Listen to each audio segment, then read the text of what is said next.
In this video, I'm going to show you the easiest to use function of your easy interactive tools. So let's say you normally write things by hand on your whiteboard using a standard Expo marker, and then as students take notes, you have to eventually erase the board to add new notes. But with this, you can just add a new page and keep going.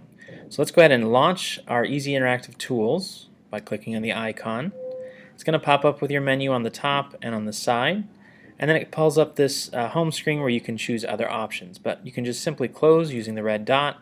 And then up here we're right now in annotation mode, which means I can see my desktop, but I can click on whiteboard mode and it now gives me a fresh whiteboard.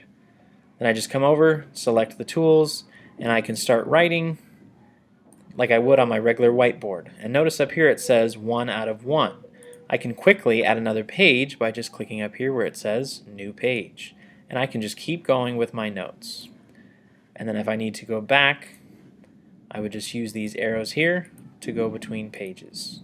So again, just using your standard whiteboard by hand, now you can do it digitally and save it to edit it later. And when you close it, you can just click yes to save it, and it'll save to your desktop.